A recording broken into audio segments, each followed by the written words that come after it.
Trade लेने के बाद ये करो, फिर देखो आप एक कंसिस्टेंटली प्रॉफिटेबल ट्रेडर कैसे बनते हो। मैं आपको कुछ पॉइंट्स बताने वाला हूँ, अगर आप उसको यूज़ करोगे अपनी ट्रेडिंग में तो आपकी ट्रेडिंग 100% इम्प्रूव होने वाली है। मैं ये चीज़ दावे के साथ कह सकता हूँ। हो सकता है उसमें 1 हफ्ते लगे, 1 महीने लगे, 2 महीने लगे, लेकिन आपकी ट्रेडिंग 100% इम्प्रूव हो जाएगी।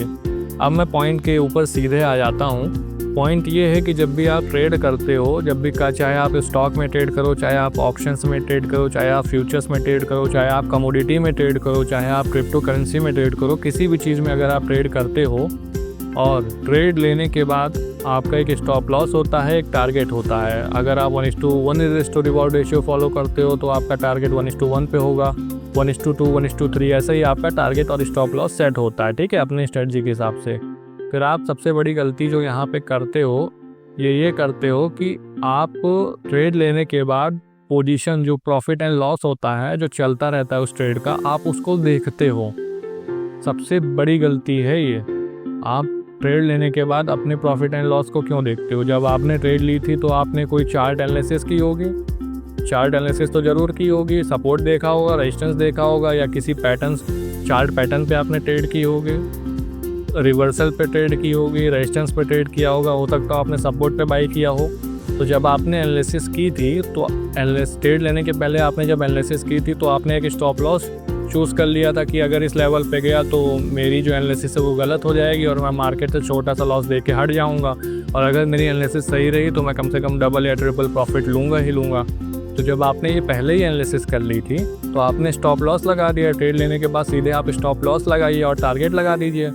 उसके बाद मार्केट को काम करने दीजिए ना, स्टॉक को काम करने दीजिए ना। आप अगर उसको देखते रहोगे स्टॉक का चार्ट, तो क्या आप उसमें मूवमेंट, उसकी जो मूवमेंट है उसको रोक पाओगे?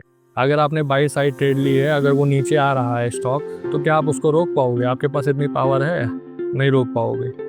जो इंस्टीट्यूशन है जो उसमें पैसा डाल रहा है, स्मार्ट मनी है, वो उसको चलाता है। हम लोग रिटेल इन्वेस्टर उसको नहीं चलाते हैं। तो आपके देखने से कुछ नहीं होने वाला है। ये चीज़ अपने आप को समझाओ।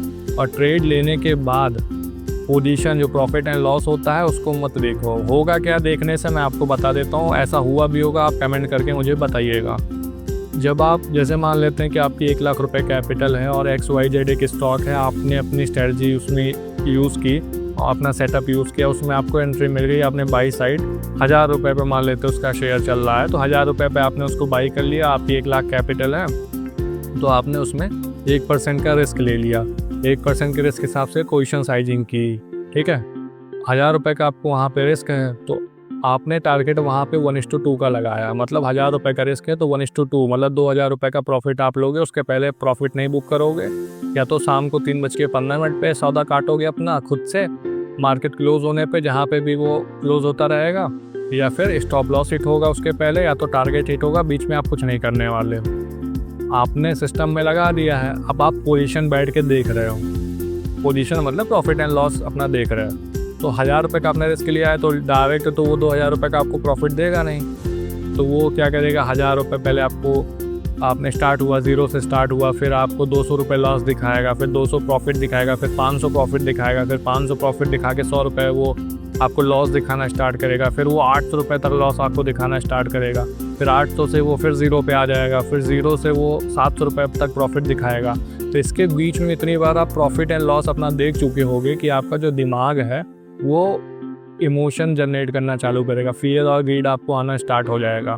फिर आप डिसीजन ये लोगों की लेंगे, जैसे आपने लॉस देख लिया था ना 800 रुपये तक, फिर जैसे ही वो 200 रुपये 300 रुपये प्रॉफिट में आएगा, आप कहोगे बुक कर लेता हूँ, नहीं अभी ये भी जाएगा, कौन 2000 रुपये तक वेट करे, 200-300 रुपये बुक कर लेता हूँ, बहुत है इतना, इंटरडे के हिसाब से बहुत है, मैं बुक कर लेता हूँ। आप बुक कर लोगे, फिर वो स्टॉक 2000 रुपये जो आपका टारगेट था वो उसको हिट करेगा और आप बैठ के खाली देखते रहोगे, अरे यार शिट यार, अगर मैं बैठा होता तो मुझे 2000 रुपये मिल गया होता। आप यही गलती करते हो, ये चीज़ मत करो। पोजीशन जो होती है ट्रेड लेने के बाद, आपने ट्रेड ले लिया, स्टॉप लॉस लगा दिया, टारगेट लगा दिया, बहुत ज़्यादा है तो आप एक अलर्ट सेट कर लीजिए कि इस लेवल पे जाएगा तो मैं अपना ट्रेलिंग स्टॉप लॉस लगा दूंगा। अगर आप ट्रेलिंग स्टॉप लॉस फॉलो करते हो, एग्जांपल के तौर पे अगर आप 1:2 risk to reward ratio follow करते हो तो 1:1 पे जाएगा तो आधा स्टॉप लॉस मैं ट्रेड कर लूँगा। 1:1.8 तक जाएगा तो मैं कॉस्ट टू कॉस्ट अपना स्टॉप लॉस कर लूँगा। उसके बाद वेट करूँगा टारगेट हिट होगा या तो ट्रेलिंग स्टॉप लॉस हिट हो जाएगा कॉस्ट टू कॉस्ट। इससे आप ड्यूरिंग द ट्रेड भी रिस्क मैनेजमेंट कर ले रहे हो।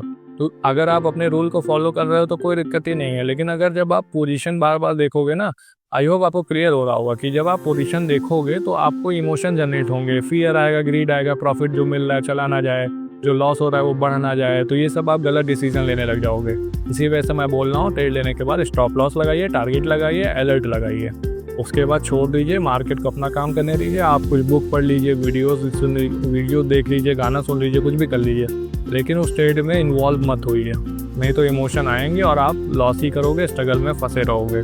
आई होप वीडियो अच्छी लगी होगी। Thank you so much for watching. Have a good day. Video अगर अच्छी लगी हो तो प्लीज़ वीडियो को लाइक करिएगा, चैनल को सब्सक्राइब करिएगा, क्योंकि मैं आपकी हेल्प के लिए वीडियोस बनाता हूँ ट्रेडिंग साइकोलॉजी से related. Thank you so much.